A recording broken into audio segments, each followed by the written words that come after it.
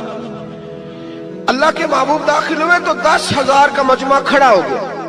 10,000 آدمی کھڑا ہو تو ایک کیف بنتا ہے.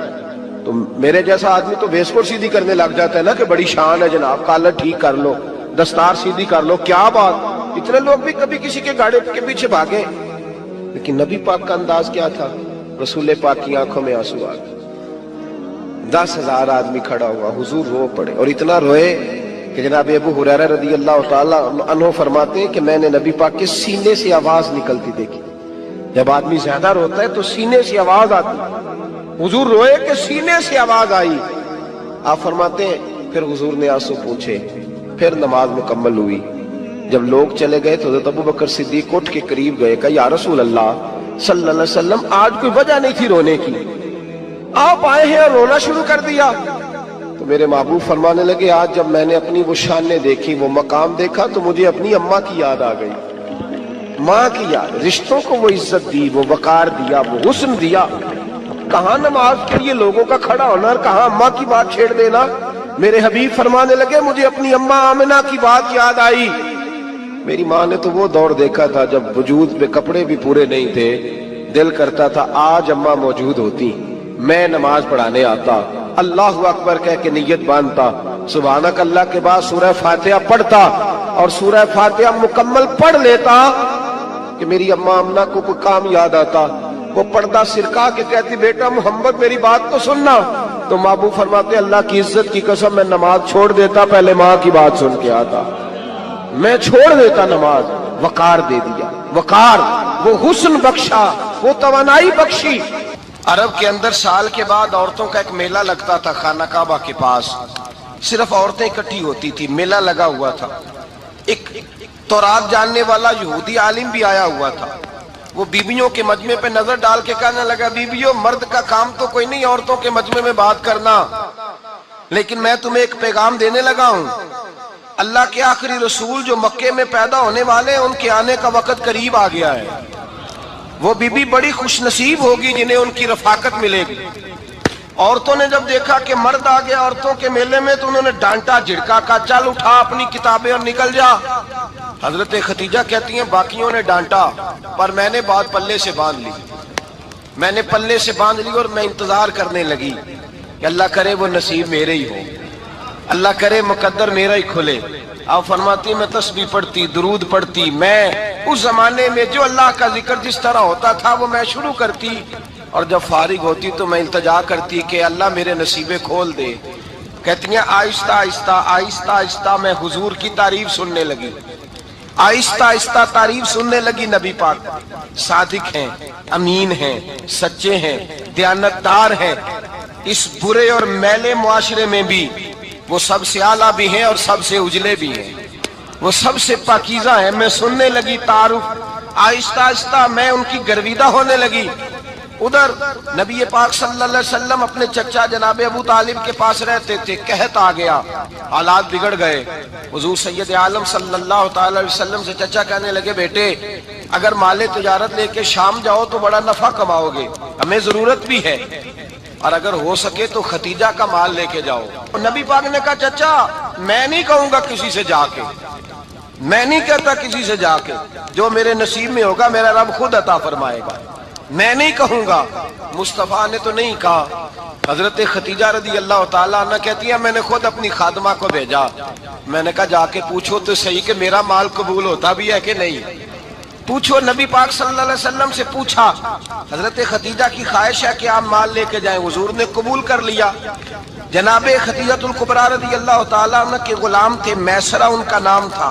جناب ختیجہ نے ان کو ساتھ بھیجا، فرمایا تین باتیں ارشاد فرمائی۔ ایک تو فرمایا سارا رستہ غور سے دیکھنا میرے نبی کے ساتھ کیا معاملات درپیش ہوتے ہیں، ابھی اعلان نبوت نہیں کیا، فرمایا ذرا غور کرنا، میرے مصطفیٰ کا مطالعہ کرنا اور مجھے واپس آ کے سبق سنانا، وہ جو تم نے چہرہ بددعا کی تلاوت کی ہو ذرا مجھے واپس آ کے سنانا۔ جنہاں نے دل پر جانی ڈٹھا ہو اکھیاں ہی تک لیاں، تو ملے ہوں تے ساجن ملیا ہوں ناساں لگ پئیاں، ذرا جا کے نا تلاوت کرنا اور مجھے دکھ۔ اور دوسرا فرمایا تم میرے غلام ہو تو مصطفیٰ کے بھی غلام بن کے رہنا، میں سنتی ہوں کہ کردار کے، افکار کے، نظریات کے، عظمت کے بلند و بالا، وہ جیسے کہیں ویسے کرنا۔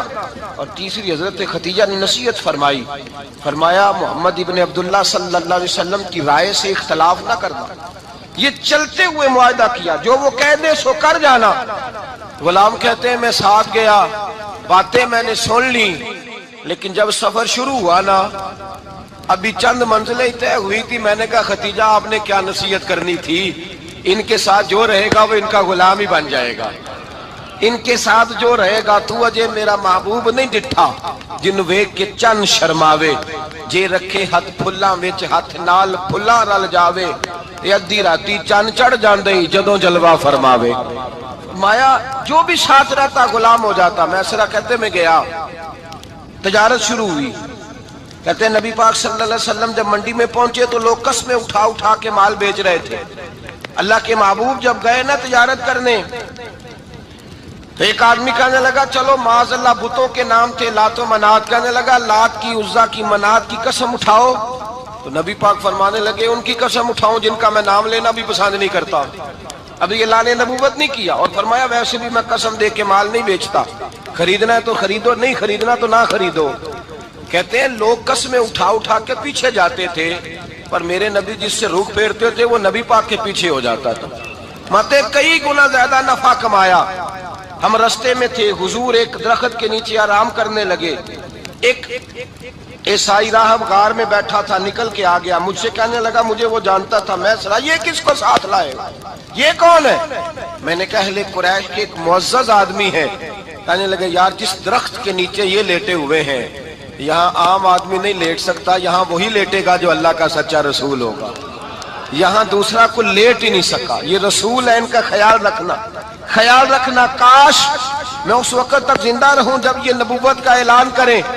میسرہ کہتے ہیں میں غلام ہو گیا، نبی پاک صلی اللہ علیہ وسلم کی ادائیں مجھے بھانے لگیں۔ جب واپسی پہ نکلے تو گرمی بڑی شدید تھی، فرماتے ہیں جب دھوپ تیز ہوتی تو بادل کا سایہ آ کے حضور پہ سایہ کر دیتا، بادل کا ٹکڑا نبی پاک پہ۔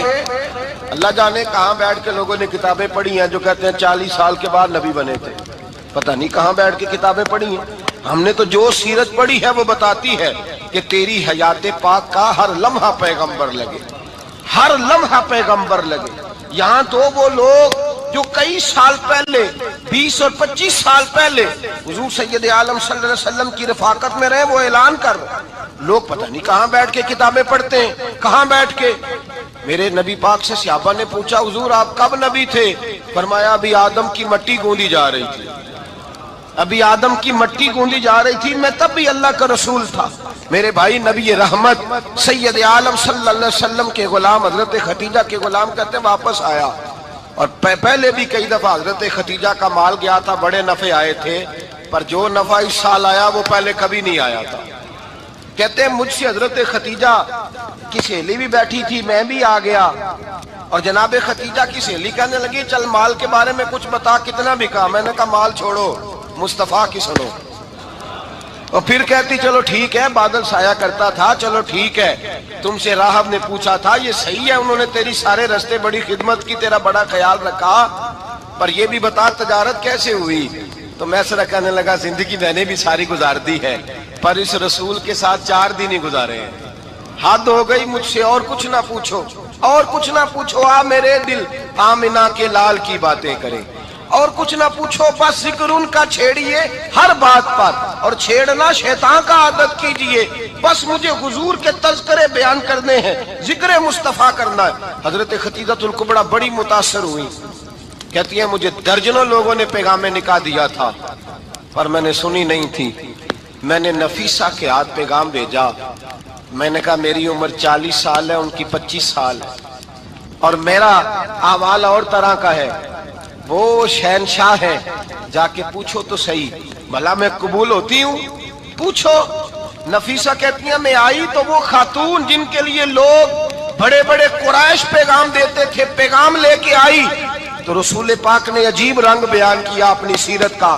جب میں پہنچی میں نے کہا خدیجہ نکاح کرنا چاہتی ہیں؟ نفیسہ کہتی ہے میرا خیال تھا کہ کوئی اور ہوتا تو کرسی سے اٹھ کھڑا ہوگا، فوراً کہے گا اچھا جلدی کرو بات کرو۔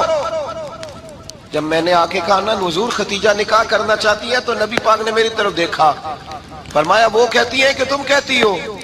کہا وہ کہتی ہیں، تو حضور نے فرمایا ٹھہر جاؤ، میں اپنے چچا سے پوچھ کے بتاؤں گا، میں مشورہ کروں گا، میں پوچھ کے بتاؤں گا۔ آج بچوں کو کچھ سبق بڑے یاد ہیں، کہتے ہیں پسند کی شادی کرنا حضرت صاحب ناجائز ہے، پسند کی شادی کرنا کوئی ناجائز ہے؟ اور میں نے کہا بھائی صرف ایک ہی جائز چیز رہ گئی، اور کوئی شے جائز نہیں، یہ ایک ہی جائز چیز ہے جس کا فتویٰ سارے نوجوان پوچھتے پھرتے ہیں، سارے رانجے بنے پھرتے ہیں، مجنو بنے پھرتے ہیں، سارے مئی وال ہو گئے۔ اللہ پاک کو ہدایت کی توفیق عطا فرمائے، سارے اس بری لت کا شکار ہو گئے۔ او بھائی نبی پاک سوائے خدا کے کسی کے پابند نہیں، لیکن میرے مصطفیٰ نے اپنی امت کو یہ درس دیا ہے کہ جو بڑوں کے شفقت کے سائے میں چلتا ہے اللہ اس کی مدد فرمایا کرتا ہے۔ تجھے کیا پتا تیرا اچھا بھلا کس بات میں؟ کہا نکاح کرنا چاہتی ہوں، فرمایا چچا سے پوچھ کے بتاؤں گا۔ خدیجہ رضی اللہ تعالیٰ عنہ کہتی ہیں انہوں نے پوچھا، جناب ابو طالب کہنے لگے یہ تو خوش قسمتی ہے کہ ہمیں ایسی بہو مل جائے جس کے کردار میں، افکار میں، نظریات میں اتنی نفاست۔ مصطفیٰ کریم کے ساتھ نکاح ہوا، قربان جائیں۔ حضرت خدیجہ الکبریٰ کی شادی ہوئی تو بھائی بڑا مشکل ہوتا ہے، بڑا مشکل ہوتا ہے اپنے آپ کو ڈھالنا، لیکن جناب خدیجہ کی زندگی اٹھا کے دیکھو، میں یہ نہیں کہہ سکتا وہ کروڑ پتی تھی، ارب خرب کی میں بات ہی نہیں کر سکتا، اور 20 نوکرانیاں تھیں ان کے پاس، درجنوں ان کے پاس غلام تھے، لیکن جب رسول اللہ کے دروازہ نور پہ آئی ہیں، انہوں نے میرے نبی کے گھر میں جھاڑو بھی دیا ہے، انہوں نے حضور کے کپڑے بھی دھوئے ہیں، انہوں نے رسول اللہ کے لیے اپنے ہاتھوں سے کھانا بنایا، انہوں نے دیکھا کہ نبی پاک صلی اللہ علیہ وسلم کو دولتوں سے، تجارتوں سے، سرمایہ سے پیار نہیں، جتنی دولت تھی شام کو لا کے قدموں میں رکھ دی، کہا محبوبہ جب میں تیری ہوں تو میری ہر شے ہی آپ کی ہے۔ چند دنوں میں حضور نے ساری چیزیں دے دی اللہ کے رستے میں، ہر چیز نبی پاک نے دے دی۔ حضرت خدیجہ الکبریٰ کا حال یہ تھا کہ ایک جوڑا رہ گیا، کئی جگہ سے پیوند لگے ہوئے، میں گڈی ہاتھ ڈور سجن دے او جنج رکھے اونج رہنا واجب نہیں جے وچ شریعت مندہ قسم نو کہنا، بس ٹھیک ہے جس حال میں محبوب راضی ہیں، کہا ہر چیز قدموں میں رکھ دی، اور حضور کے ہر رشتے کا خیال کیا، نبی پاک کی ہر خواہش کا۔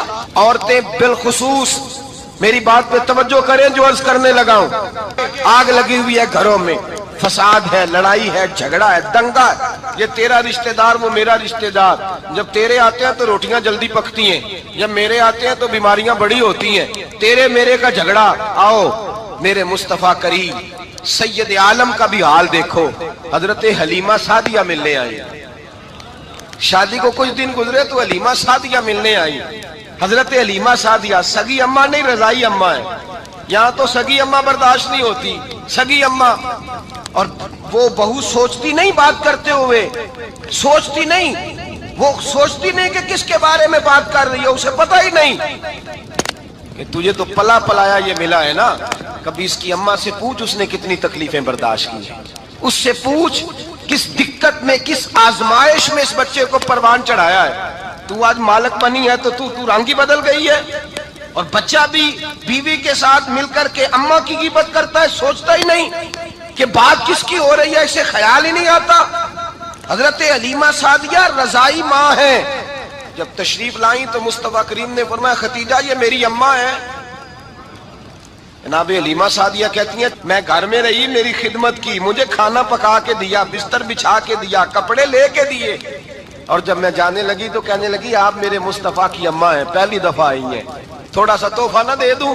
میں نے کہا جیسے مرضی۔ حضرت حلیمہ کہنے لگی تو جناب حلیمہ سعدیہ کو 40 بکریاں اور 1 اونٹ تحفے میں عطا فرمایا۔ اور یہ جو بی بی آ کے مالی بنی ہے نا آج، جس درخت کی چھاؤں میں تو بیٹھی ہوئی ہے نا، اگر تو سمجھے تو اصل احسان اس ماں کا ہے جس نے یہ پروان چڑھا کے تجھے دیا ہے، اصل نیکی اس اماں کی ہے جس نے تیرے سر پہ یہ سرتاج رکھا ہے، اور تو اس ماں کو ہی بھول گئی ہے۔ اور شکوہ بہو سے نہیں، شکوہ اس بیٹے سے ہے، بیٹے سے ہے جو علیحدہ بھی ہونے لگا تھا تو اماں سے علیحدہ ہو گیا ہے، جس نے سوچا ہی نہیں کہ ماں کے ہاتھ اٹھ جائیں تو عرش کا مالک کہتا ہے فرشتوں سے کہ پیچھے ہٹ جاؤ، ماں اور باپ اولاد کے لیے جو مانگے گے میں فوراً عطا کروں گا، تجھے پتہ ہی نہیں۔ اور ادھر رسول پاک کا کیا حال ہے، کہتے ہیں وہ تیرے رشتہ دار ہیں، تیرے بہن بھائی ہیں، تو جا میں تجھے دروازے پہ چھوڑ آؤں گا، تو مل ان سے، میں نہیں ملتا، میں صاحب ہوتا ہوں، میرا ان سے کیا لینا دینا۔ حضرت ختیجہ کے بھائی نہیں تھے، نبی پاک صلی اللہ علیہ وسلم کے سسر حیات نہیں تھے، 2 بیٹے تھے حضرت ختیجہ کے، اور وہ دونوں بیٹے پچھلے خامن سے تھے۔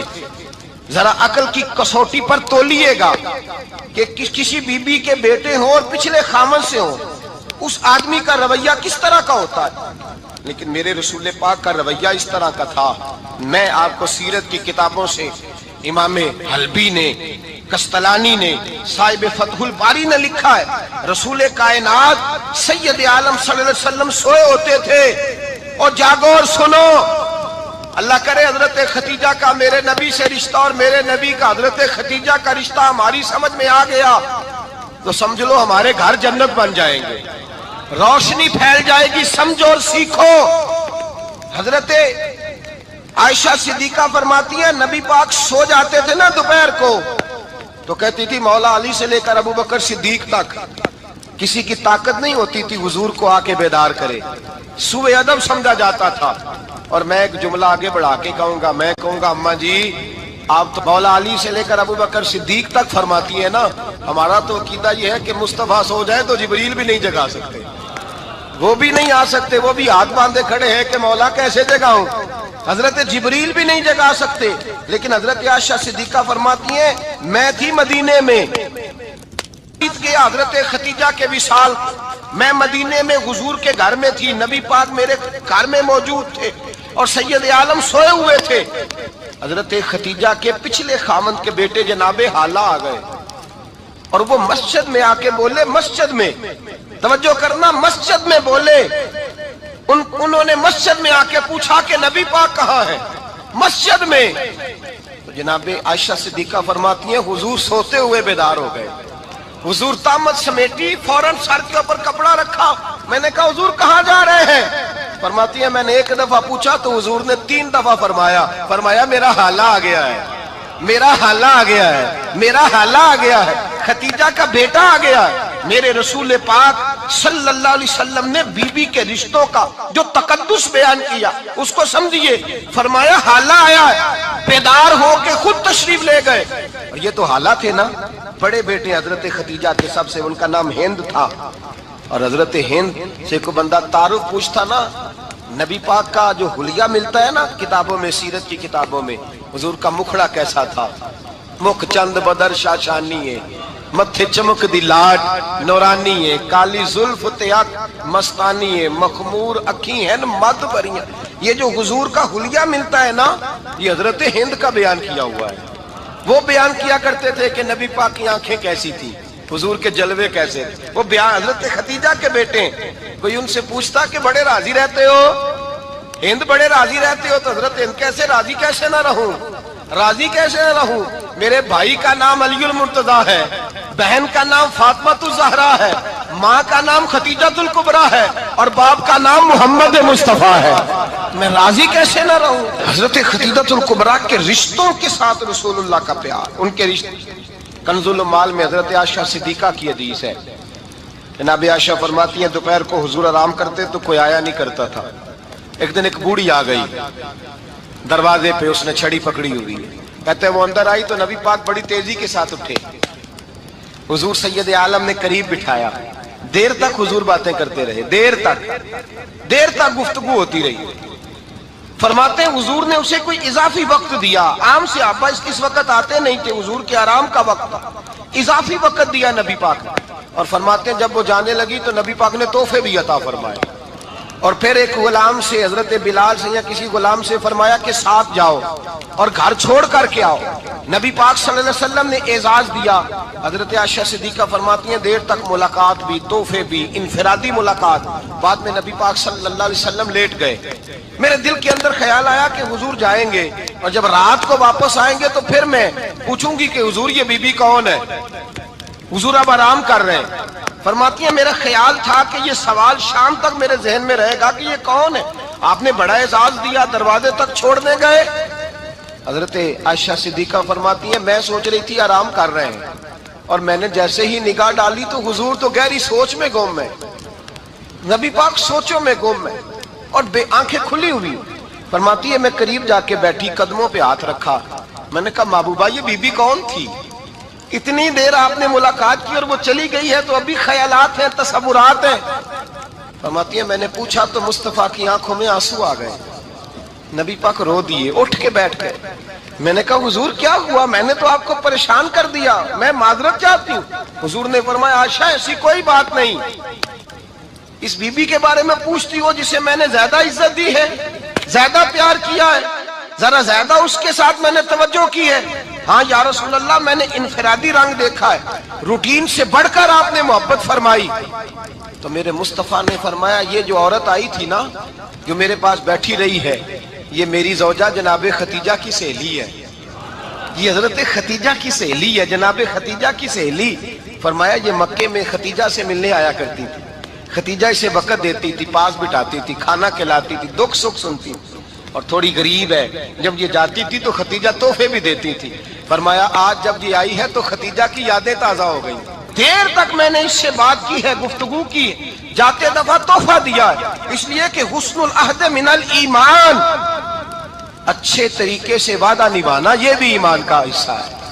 اچھے طریقے سے عہد نبھانا، تعلقات نبھانا یہ بھی ایمان کا حصہ ہے. حضرت خدیجہ کی سہیلیوں سے رسول اللہ صلی اللہ علیہ وسلم کا رشتہ. پہلی وحی نازل ہوئی نبی پاک پر. اب حضور جب ابتدائے وحی کے ایام آئے تو حضرت خدیجہ فرماتی ہیں رسول پاک غار حرا میں چلے جاتے، کئی دن وہاں رہتے. پہلی وحی آئی تو قرآن مجید کی تاثیر یہ ہے کہ لو انزلنا ھذا القرآن علی جبل لرأیتہ خاشعا متصدعا من خشیۃ اللہ. فرمایا اگر میں پہاڑوں پہ نازل کروں قرآن کو تو وہ بھی میرے خوف سے ریزہ ریزہ ہو جائے.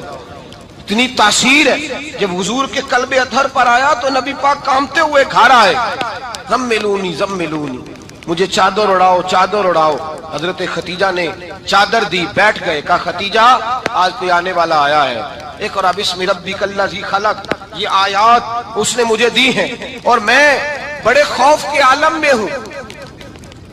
حضرت خدیجہ کے لفظ بڑے حسین